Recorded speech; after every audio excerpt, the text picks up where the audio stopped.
एक दिवस की भांति आज भी हम लाइव सेशन शुरू कर रहे हैं। लाइव चर्चा का यह कार्यक्रम शुरू हो रहा है और यह प्रत्येक दिवस रात्रि 9 बजे होता ही है। तो आज भी प्रारंभ हो रहा है और आज का जो विषय है ऐत्रेय उपनिषद का प्रारंभ है। ऐत्रेय उपनिषद के प्रथम श्लोक पे चर्चा करेंगे। जगत से पूर्व एकमात्र आत्मा ही था। ऐत्रेय उपनिषद ऋग्वेदीय उपनिषद है। ऋग्वेदीय के द्वितीय अरण्यक के चौथे, पांचवें और छठे अध्याय से लिया गया है। चौथे ऋग्वेद के दूसरे अरण्यक के चौथे, पांचवें और छठे अध्याय में ब्रह्म विद्या की चर्चा है, इसीलिए उससे ऐत्रेय उपनिषद को लिया गया है। तो ऐत्रेय उपनिषद मूल उपनिषदों में आता है। इसमें सृष्टि की चर्चा विशेष रूप से मिलती है और भी बातें ब्रह्म विद्या की मिलती हैं। तो उन सब पर हम एक एक करके चर्चा करेंगे, लेकिन आज उपनिषद ब्रह्म विद्या की ही चर्चा करते हैं, परंतु अलग अलग ढंग से, अलग अलग तर्कों से, अलग अलग तरीके से। इसलिए ऐत्रेय उपनिषद का अपना तरीका बिल्कुल अलग है। अपना तरीका ऐत्रेय उपनिषद का बिल्कुल अलग है बाकी उपनिषदों की से अगर हम तुलना करें तो यह ऋग्वेदीय उपनिषद है। कैसे अपनी चर्चा को शुरू करता है, और एक बात यह कही जा रही है कि इसमें जब जगत नहीं था तो उससे पूर्व आत्मा ही था। आत्मा कैसे था, जगत कैसे था, कैसे हुआ, आत्मा से ही जगत हुआ। तो ये श्लोक इसमें मिलने वाले हैं। तो एक दो श्लोकों पर हम आज चिंतन करेंगे, फिर आपके कमेंट्स पर भी चिंतन करेंगे। आप क्या पूछते हैं, क्या आपके प्रश्न हैं, ठीक है। तो चलिए,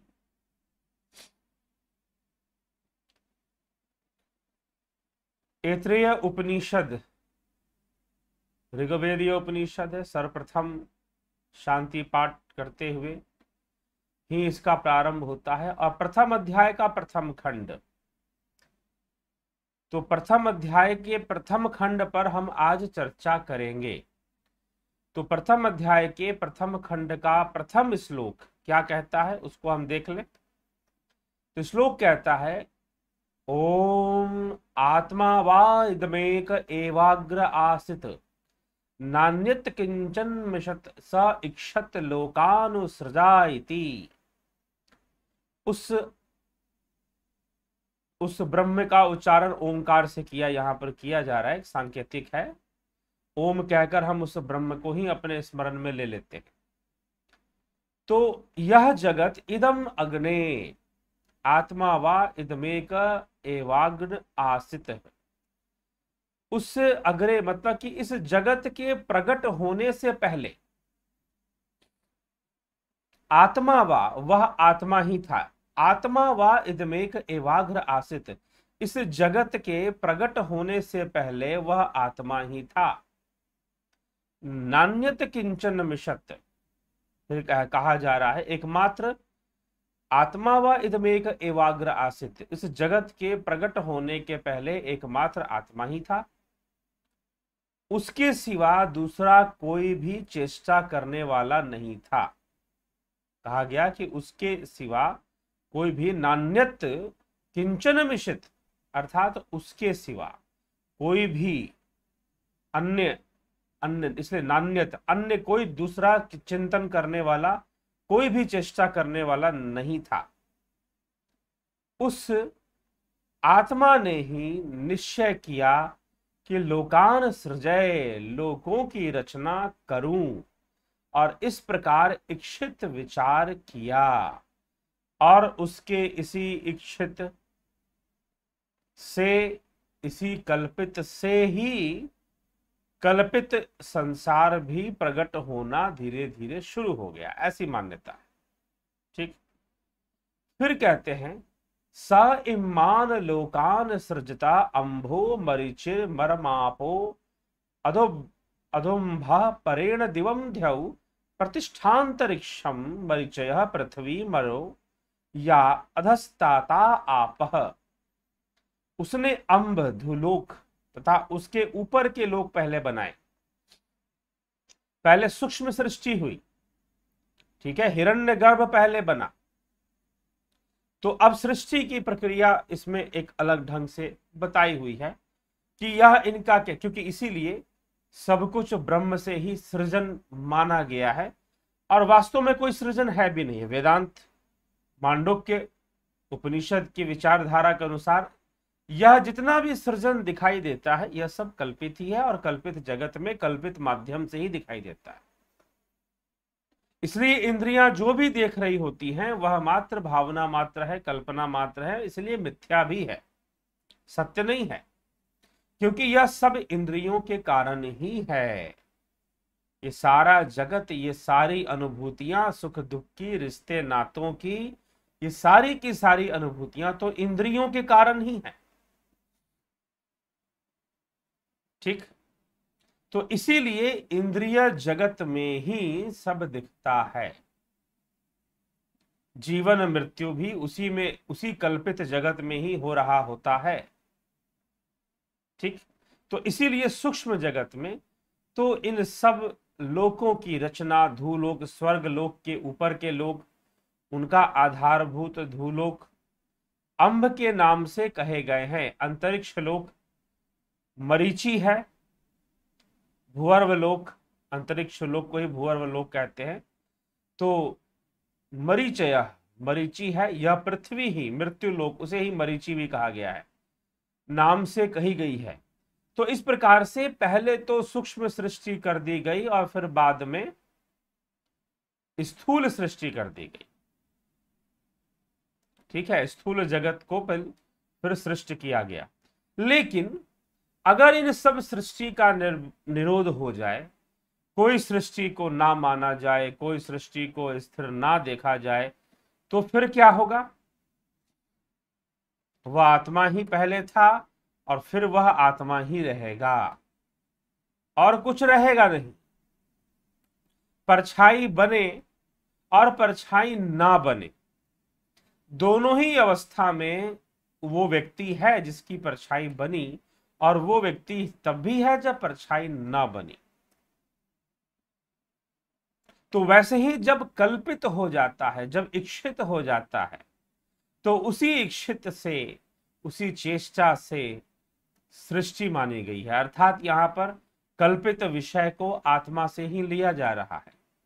अब यह स्पष्टीकरण, हाँ, थोड़ा सा मन में प्रश्न उठेगा कि भाई यह आत्मा में तो कोई कल्पना नहीं मानी जा सकती, तत्व रूप में नहीं मानी जा सकती, विवर्त रूप में मानी जा सकती है, विवर्त के रूप में मानी जा सकती है। तो ये जितने भी धूलोक वगैरह, अंबलोक वगैरह जो सूक्ष्म लोकों की सृष्टि हो रही है, वो वास्तव में कल्पित रूप ही है, विवर्त रूप ही है आत्मा का। वह आत्मा का विवर्त रूप ही है। तो आत्मा का विवर्त रूप होने से वह सब क्या है? मिथ्या ही है। इसीलिए जगत से पूर्व भी आत्मा था। ये जगत ना रहे तो भी आत्मा रहेगा ही रहेगा, उसे कोई क्षति ना होने वाली, वह तो अक्षत है, उसका कभी कोई नुकसान नहीं होने वाला।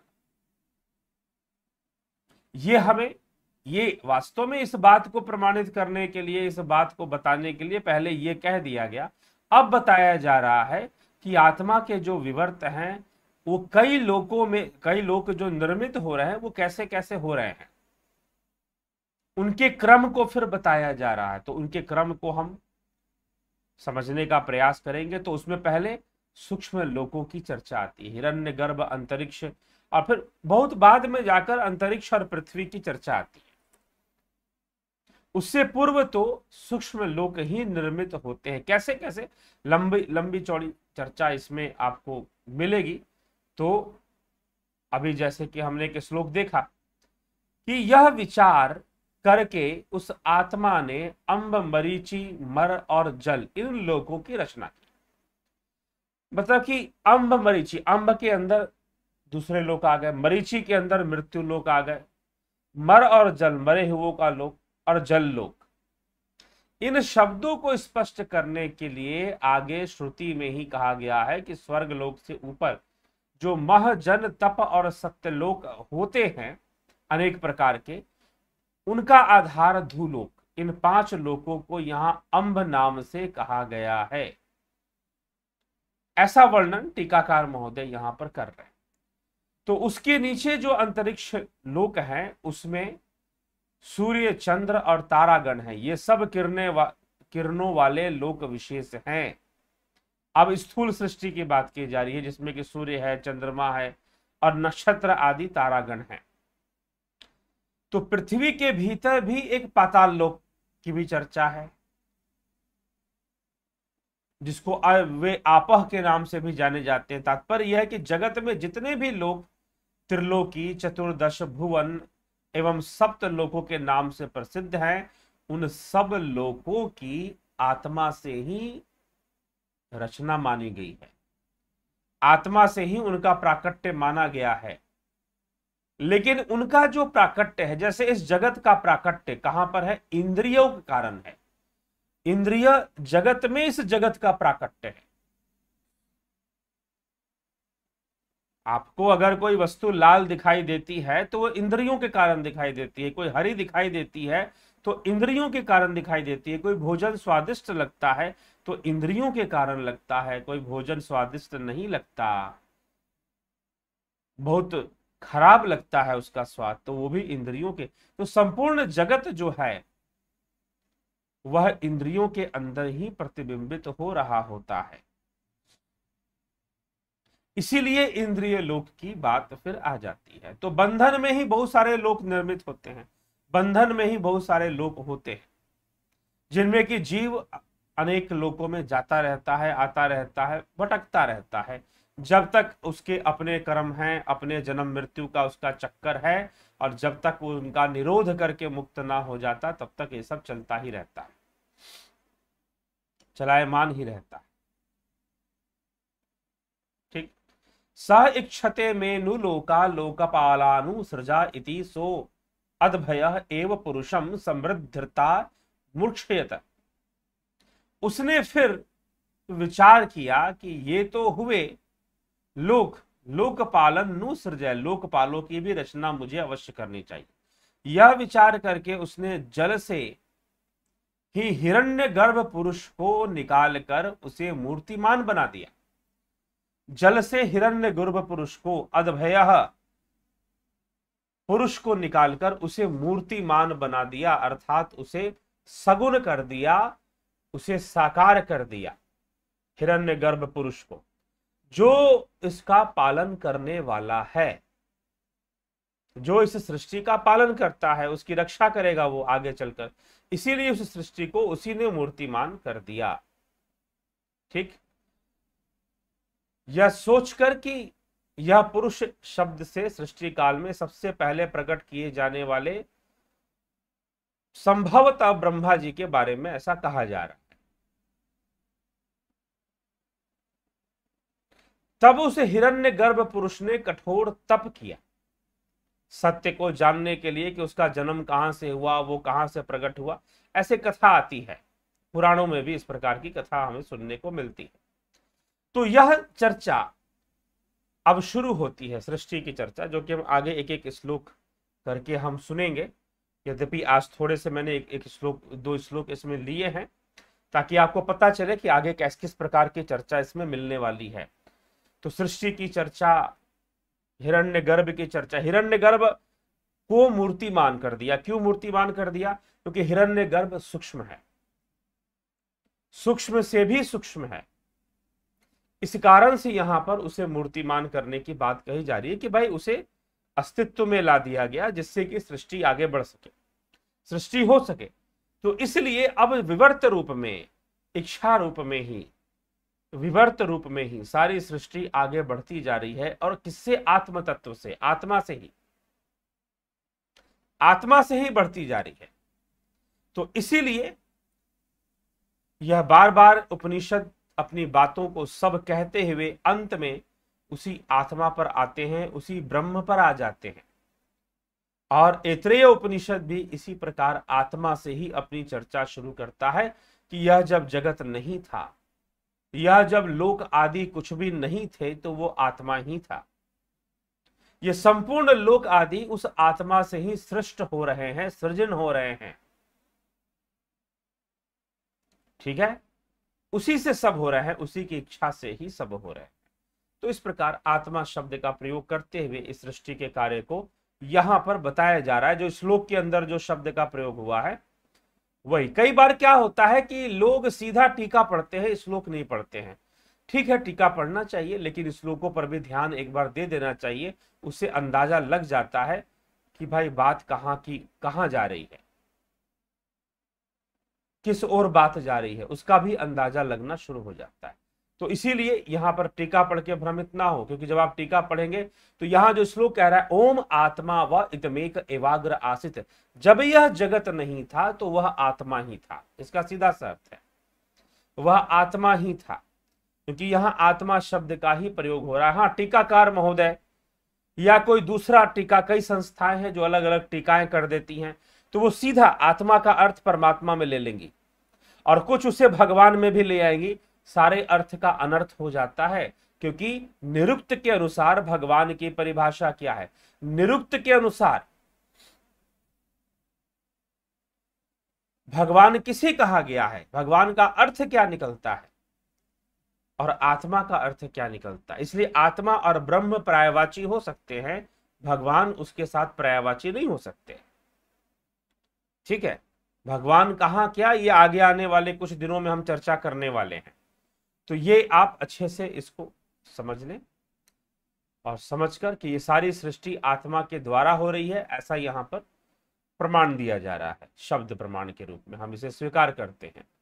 तो अभिषेक कुमार जी, परम शांति, विक्रम सिंह जी अभिनंदन, शर्मानंद पंडित, स्मिता सावंत, अपूर्व विश्वकर्मा, सुरेंद्र शुक्ला, राजू पाल जी, क्या आत्मा का स्वरूप ही जीव में परिवर्तित होता है? कह सकते हैं, बिल्कुल।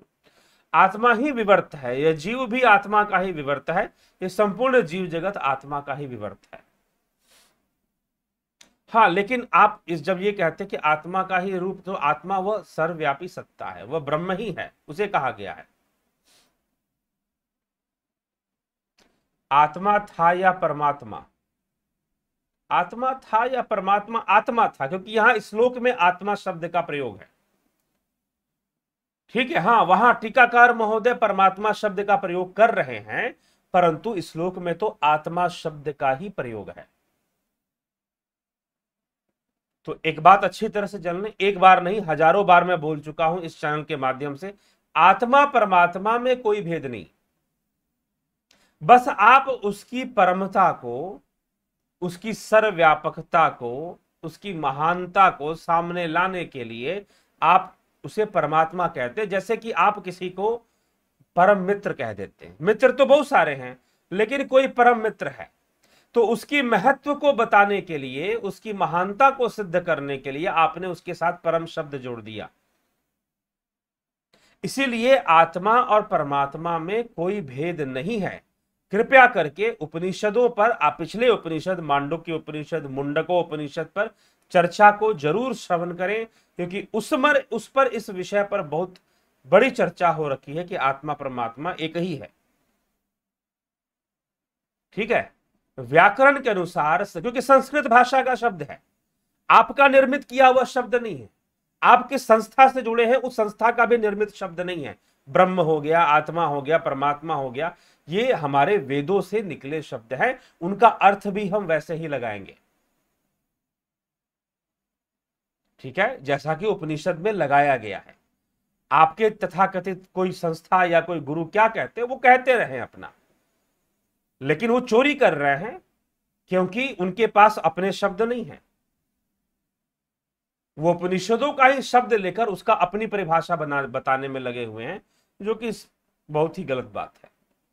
तो इसीलिए आत्मा या परमात्मा मत पूछिए, वहां जाकर श्लोक पढ़ लीजिए, वहां आत्मा ही लिखा हुआ है कि आत्मा से ही, वह आत्मा ही था जब यह जगत के पूर्व। ठीक है, अपूर्व विश्वकर्मा, बबीता धीमान जी, स्मिता सावंत जी, सुरेंद्र शुक्ला जी, सुरेंद्र शुक्ला, क्या आत्मा का स्वरूप? जी हाँ। राजूपाल, मोनिका रघुवंशी, गुरु जी प्रणाम। क्या मोक्ष के बाद आत्मा रहते हैं? आत्मा ही आत्मा रहता है, मोक्ष के बाद आत्मा ही आत्मा बचता है। घनश्याम लाल जी, सर जी प्रणाम। सत्य और असत्य का महत्व जीवन में क्या है? क्यों कि क्या कहा जाता है कि सत्य बराबर तप नहीं, झूठ बराबर पाप? सत्य और असत्य का महत्व जीवन में ही है, मोक्ष में कोई महत्व नहीं है। ठीक है, सत्य और असत्य का महत्व जीवन में ही है, मोक्ष का कोई महत्व नहीं है। तो सत्य का एक साधारण भाषा में ये जो आप बात कर रहे हैं बहुत ही सामाजिक और साधारण रूप से कर रहे हैं कि सत्य सबसे बड़ा तप है, सत्य बराबर तप नहीं, झूठ बराबर पाप। तो ये जो बात है ये एक, चलो समाज में जो बातें प्रचलित है उसके आधार पे कर रहे हैं, लेकिन परिस्थितियों के अनुसार सत्य बदल जाएगा और वास्तव में संपूर्ण जगत ही मिथ्या है। तो फिर सत्य किसे कहोगे? सत्य किसे कहोगे? इसलिए मिथ्या को जान लो। मिथ्या क्या है? मिथ्या का मतलब असत्य नहीं होता, मिथ्या असत्य नहीं होती है, ये ध्यान रखिए। मिथ्या का मतलब असत्य नहीं होता। इसलिए तीन चीजें, सत्य, असत्य और मिथ्या। इसके ऊपर पहले भी कई बार चर्चा हो चुकी, मांडुक्य उपनिषद में भी चर्चा हुई है और उससे पूर्व भी एक पूरा वीडियो ही है, सत्य, असत्य और मिथ्या क्या है। ठीक है, तो एक जीवन के अंदर सत्य से बड़ा बराबर तप नहीं, झूठ बराबर पाप। एक जीवन के अंदर एक सामाजिक परिवेश में कर्मों के ही दृष्टिकोण से, कर्म दृष्टिकोण से आपकी बात सही है कि सत्य ही बहुत बड़ा तप है। ठीक है, लेकिन सत्य की पालना क्या है यह भी बड़े विवेक का विषय है, यह भी बड़े विवेक का विषय है। विवेक खो देने से सत्य समझ में नहीं आने वाला कि सत्य क्या है। और पता चला कि सत्य की पालना में ही पाप हो गया, क्योंकि कर्तव्य भान नहीं है, क्योंकि आपके पास विवेक नहीं है। तो सत्य पालना में ही आपने झूठ का साथ दे दिया, सत्य पालना में ही आपने झूठ का साथ दे दिया और आप पापी हो गए। ऐसा भी हो सकता है, आपको लग रहा है कि आप सत्य की पालना कर रहे हैं, लेकिन आपसे पाप भी हो रहा है साथ में, क्योंकि आपने झूठ का साथ दे दिया। तो जब तक पूरी परिस्थितियों का ज्ञान नहीं होगा तब तक आप ये निर्णय कैसे लेंगे कि वास्तव में आप सत्य का साथ दे रहे हैं? अब अर्जुन तर्क देता है, गीता ही देख लीजिए, गीता में अर्जुन कहता है कि मैं ब्रह्मचारी बनकर भिक्षा मांग लूंगा, युद्ध नहीं करूंगा। कृष्ण कह रहे हैं युद्ध तुझे करना पड़ेगा, सामने युद्ध खड़ा है, कर्तव्य रूपी युद्ध खड़ा है, धर्म युद्ध खड़ा है, तुझे करना ही पड़ेगा, कोई विकल्प नहीं, और तू करेगा ही करेगा। ये थोड़ी देर के लिए तू नपुंसकता को मत प्राप्त हो और बीच में काम खराब मत कर, यह युद्ध तो आगे बढ़ने वाला है, तेरे ना करने से दूसरे ना करेंगे, ये तो नहीं होने वाला।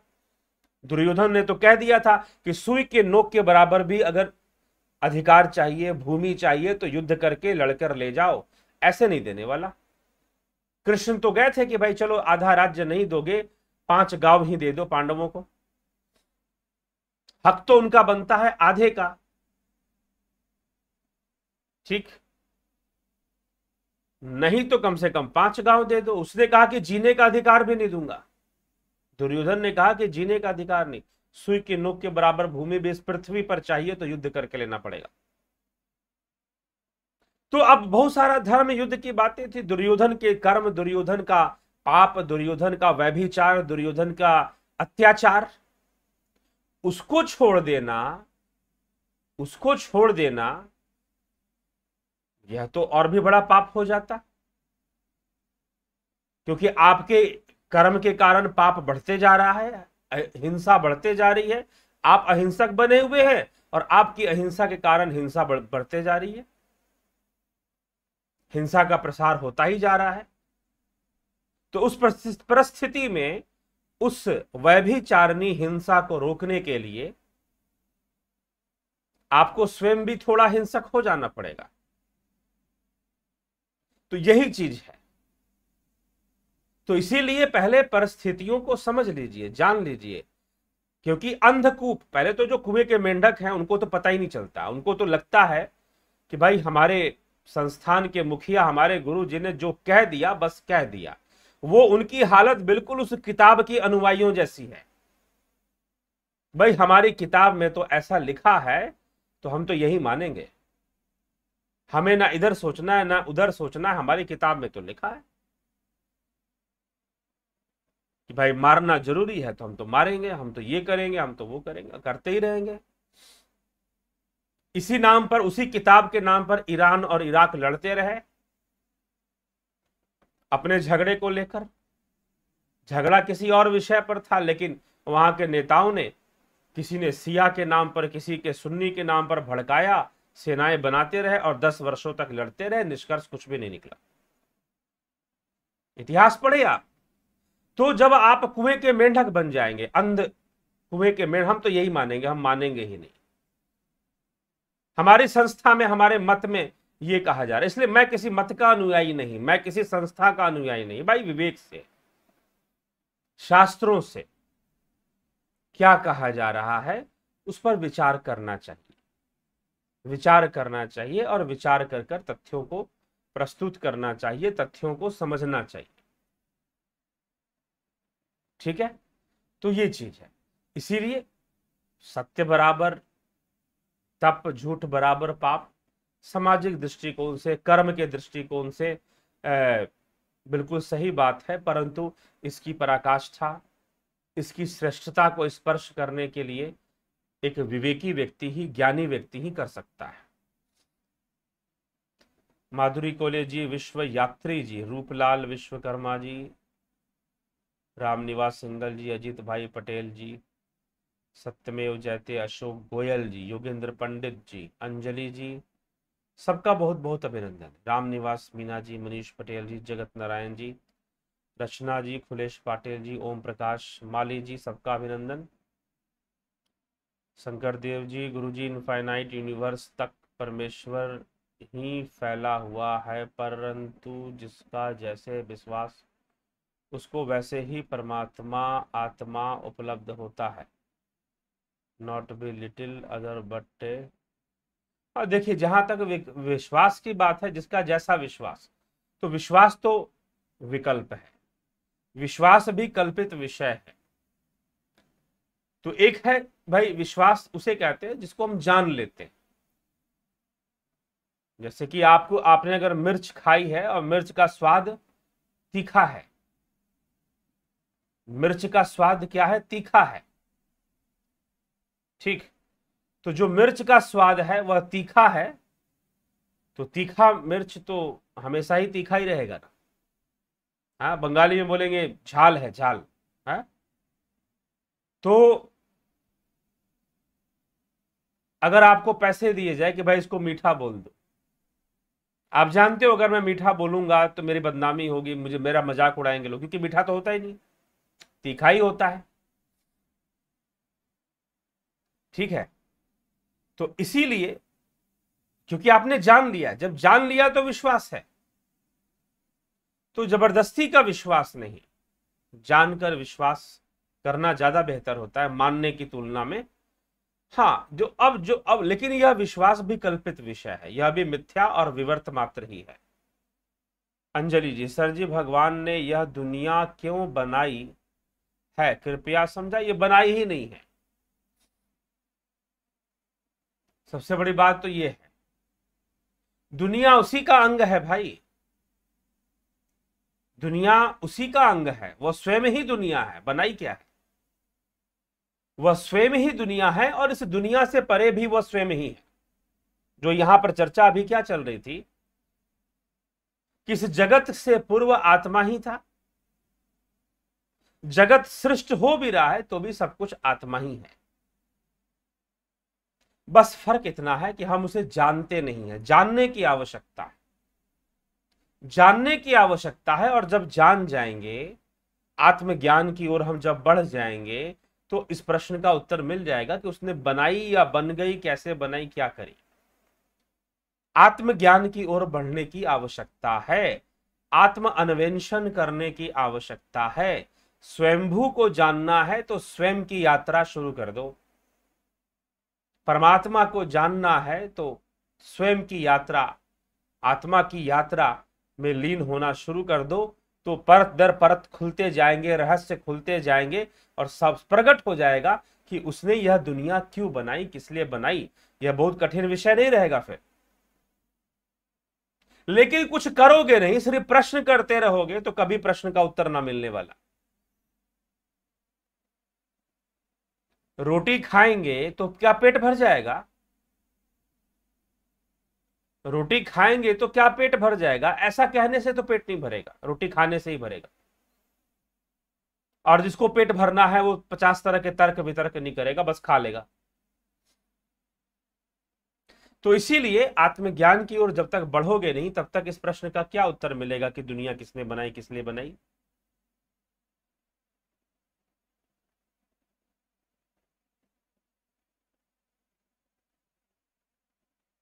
ठीक,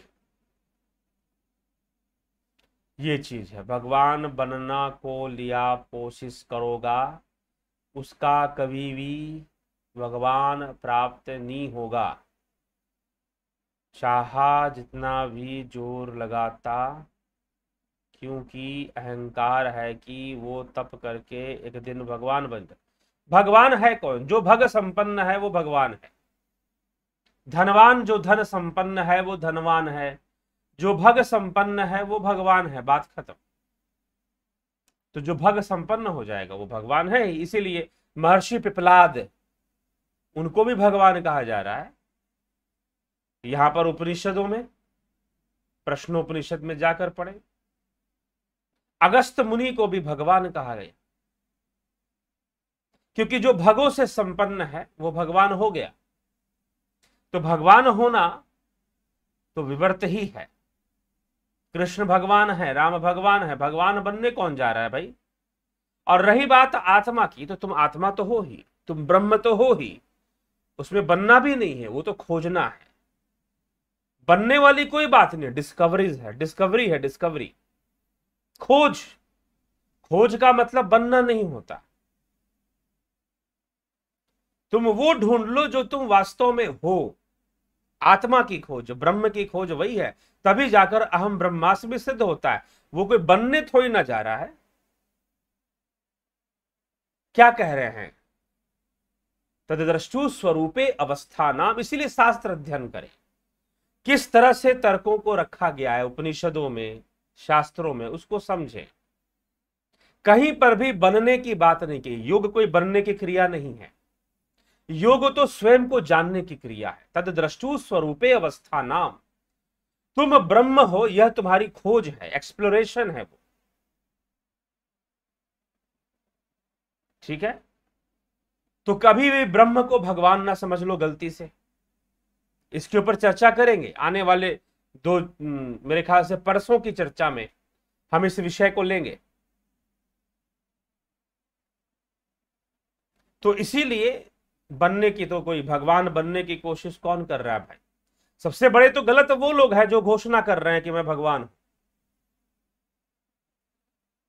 जो घोषणा कर रहे हैं और अपने शिष्यों से मनवा रहे हैं गुरु आज्ञा के नाम पर कि भाई मैं भगवान हूं। अपने शिष्यों से कहलवा रहे हैं कि मैं भगवान हूं। अब जो भी तर्क देके कहलवा रहे हो वो भी तो कहलवा रहे हैं। तो भगवान होना, भगवान होना यह क्या है? यह तो आत्म अन्वेषण की प्रक्रिया में जिस ऐश्वर्य की उपलब्धि होती है उसी से भगवान कोई हो जाता है। ठीक है? तो कोई भगवान बनने का प्रयास, ये तो विषय ही नहीं, पता नहीं आप कहां से क्या विषय लेकर आ रहे हैं।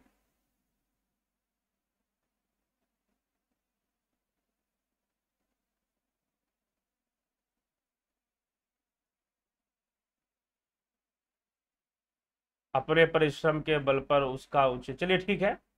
तो इस प्रकार से मित्रों यह हमें विचार करना होगा कि इसमें, इस शास्त्र विषय में क्या कहा जा रहा है, बार बार किस विषय पर चर्चा की जा रही है उसे हमें समझना। तो चले फिर। ब्रह्मपाल कुमार जी, ओम नमः शिवाय। सदाशिव शते। महेश राम पिस्ता, ज्योति दत्ता, अभिनंदन है सबका। दादा खच्चर जी। अंजलि सर जी, भगवान ने यह दुनिया क्यों बनाई, हो गया आपका प्रश्न। उपनिषद की श्रृंखला पुनः प्रारंभ करने के लिए धन्यवाद। क्या आत्मा अपनी इच्छा से यहाँ आई है? आत्मा अपनी इच्छा से यहाँ, आत्मा ना आती है ना जाती है। आत्मा ना आती है ना जाती, आत्मा कहां से आई कहां गई? ठीक है, जीव, जीव आता है जाता है, जीव विभिन्न योनियों में जाता है, तो प्रेत योनि में भी जाता है, देव योनि में भी जाता है, विभिन्न योनियों में जीव का भटकाव है, ना कि आत्मा। हाँ, ये कहिए कि जो जीवत्व है वह आत्मा पर निर्भर है, ये संपूर्ण सृष्टि ही उस पर निर्भर है वैसे तो। अब निर्भर क्या, उसका वो पोषण थोड़ी ना करता है, उसी के आधार, जैसे कि आपकी परछाई आप पर निर्भर है, आप नहीं तो परछाई कैसे बनेगी, वैसे ही यह जीव, संपूर्ण जगत उस ब्रह्म की परछाई मात्र है। कुछ ऐसा समझ लो, ऐसा है नहीं लेकिन समझ लो, क्योंकि तर्कों से ऐसे ही समझ सकते हो, तर्कों से तो यही समझ सकते हो, तर्कों से तो यही समझा जा सकता है। इसीलिए तो बार बार कहना पड़ता है कि साधना के मार्ग पर लग जाओ, योग के मार्ग पर लग जाओ, आत्मज्ञान के मार्ग पर लग जाओ, ब्रह्म ज्ञान के मार्ग पर लग जाओ। उपनिषद की श्रृंखला चलती है, लेकिन बीच बीच में लोगों के प्रश्न पर आधारित भी कई वीडियोस होते हैं, तो उसको भी साथ में लिया जाएगा। और आप प्लेलिस्ट से जुड़ जाएं। अभी मांडुक्य कारिका, मांडुक्य उपनिषद का प्लेलिस्ट तैयार नहीं है, वो हो जाएगा 1-2 दिन में। लेकिन दूसरे उपनिषद का, मुंडको उपनिषद, कठो उपनिषद, श्वेतास्त्र उपनिषद, प्रश्नोपनिषद, सबका प्लेलिस्ट है। आप प्लेलिस्ट ऑप्शन पर जाइए, चैनल पर जाइए, प्लेलिस्ट ऑप्शन पर जाइए, और वहां पर आपको प्लेलिस्ट मिल जाएगी।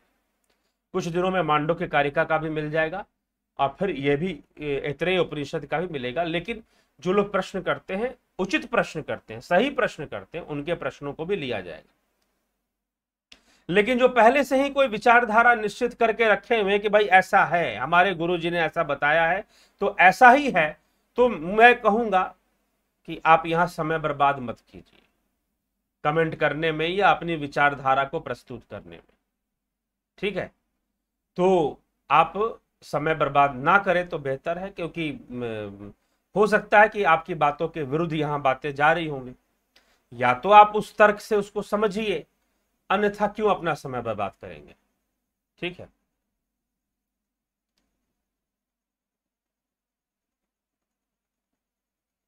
Yadav Samhari Lal ji, thanks for explaining in detail about soul and material world and its time of production.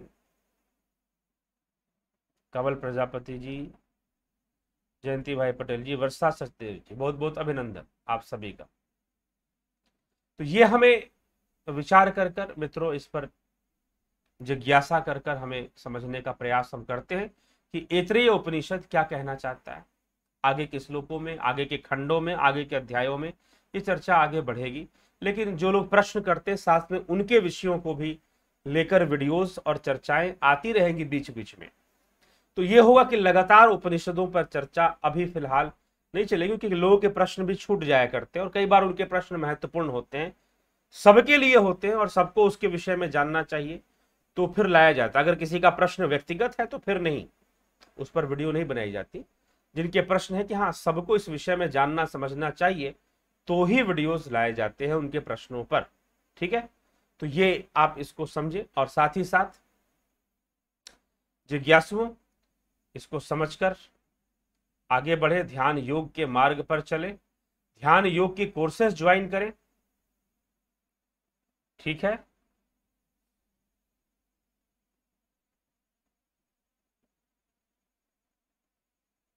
ब्रह्म और ईश्वर में क्या भेद है? अद्वैत मैत्र के अनुसार ईश्वर भी है, ईश्वर भी है या ईश्वर भिन्न है?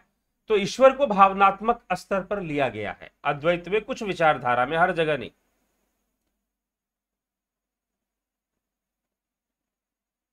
हर जगह नहीं, कुछ विचारधारा में आपको लिया गया है ईश्वर को भिन्न रूप में। वो क्या है? परसों एक व्याख्यान आएगा, 7 तारीख को, परसों, उसमें यह स्पष्ट हो जाएगा कि भिन्न कैसे लिया गया है। ठीक है, तो चलिए, भावनात्मक जगत में ईश्वर को लिया गया है, भगवान या ईश्वरीय सत्ता को, शक्ति को लिया गया है।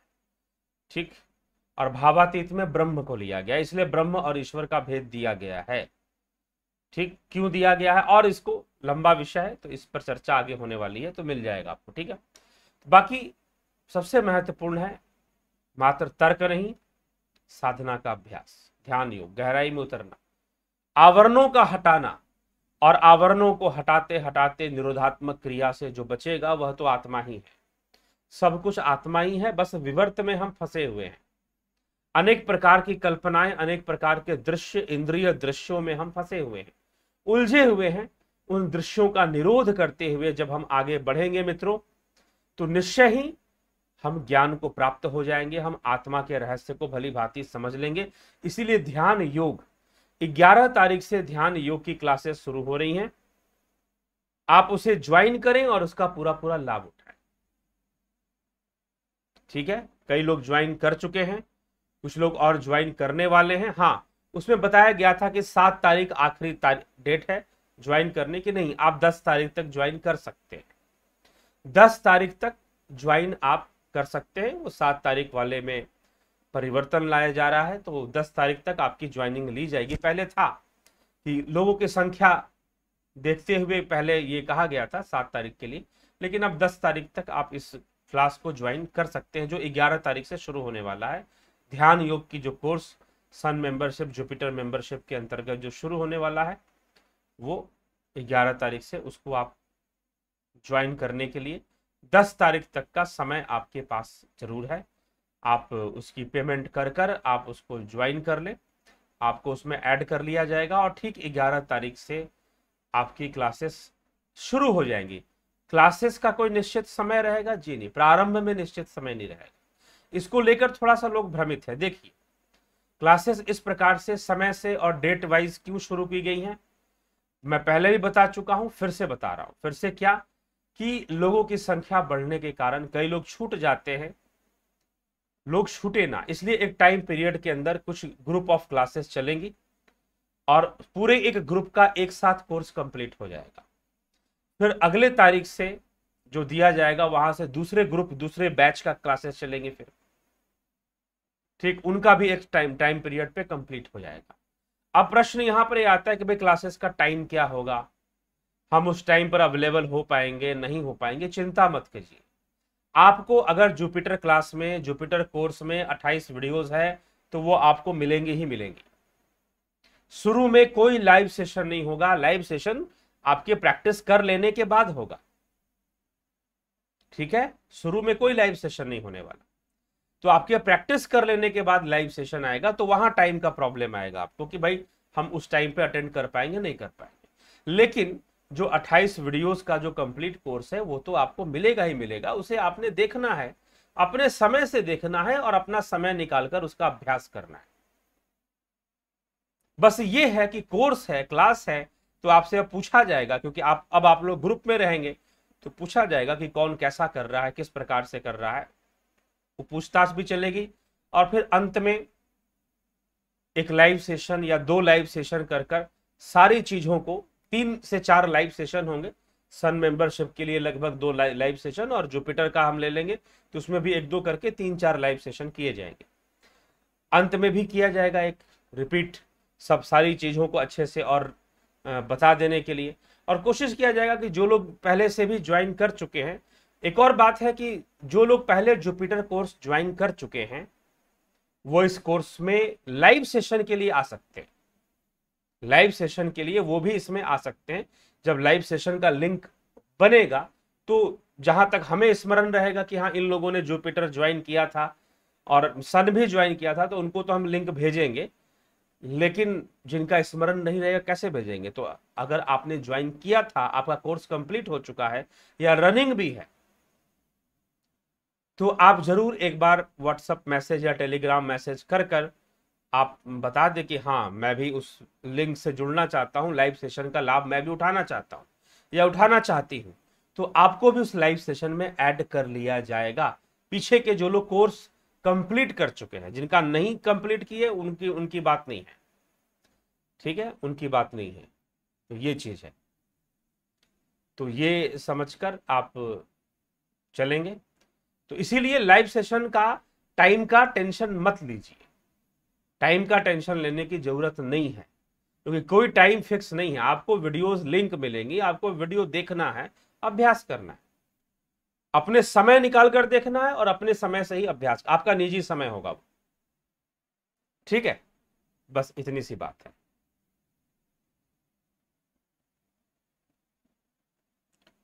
ठीक, तो इसी के साथ सर जी क्या फ्री वाली क्लासेस नहीं है मजबूर लोगों के लिए? देखिए, फ्री वाली क्लासेस तो नहीं है, ठीक है। आप सन मेंबरशिप आप ज्वाइन कर सकते हैं, और सन मेंबरशिप, हाँ आगे भविष्य में, हाँ अभी योग दिवस आने वाला है, तो योग दिवस में हो सकता है कि इन क्लासेस में कुछ डिस्काउंट हो जाए। फ्री वाली क्लासेस तो नहीं है। और रही बात मजबूर लोगों के लिए, तो मजबूर लोगों वाली, क्योंकि मजबूर लोगों के लिए अध्यात्म ही नहीं है, योग ही नहीं है, इसीलिए मनुष्य और मनुष्यत्व में अंतर आ जाता है, फर्क पड़ जाता है। ठीक है, तो ये फर्क जो है यहां पर आ जाया करता है, क्योंकि कीमत तो किसी ना किसी रूप में चुकानी ही पड़ती है। अब आप किस रूप में चुकाएंगे? आत्मसमर्पण करके चुकाएंगे, या धन देकर चुकाएंगे, दक्षिणा देकर चुकाएंगे? यह मार्ग ही ऐसा है। कीमत क्यों रखी गई है? हम फ्री क्लास कर दे, यूट्यूब पर वीडियो डाल दें। और दूसरी बात कि साधना की कई टेक्निक्स, साधना की कई टेक्निक्स इसी चैनल पर फ्री में ऑलरेडी बताई गई हैं, आप उनको फॉलो करिए। पतंजलि योग सूत्र के लिस्ट में जाएंगे, आपको बीच बीच में साधना, अभी पीछे मैंने ध्यान और इम्यूनिटी, उसमें एक मैंने ध्यान करने की विधि बताई है, आप उसको फॉलो कीजिए, फ्री में है वो। उपनिषदों की ये व्याख्या भी फ्री में है, डेली का ये 1 घंटा जो मैं बोलता हूं यह भी निःशुल्क है। नहीं तो ऐसे भी चैनल यूट्यूब पर हैं जो उपनिषदों की भी कोर्सेस कराते हैं और उसके भी शुल्क जरूर लेते हैं। क्यों लेते हैं? ताकि सुनने वाले गंभीरता से सुने, जिन्होंने ज्वाइन किया है उसको गंभीरता से ले और गंभीरता से उसका पालन करे। तो ये जो साधना की कोर्सेस है उन लोगों के लिए नहीं है कि थोड़ा सा देख लेते हैं, थोड़ा सा देख लेते हैं, ठीक है।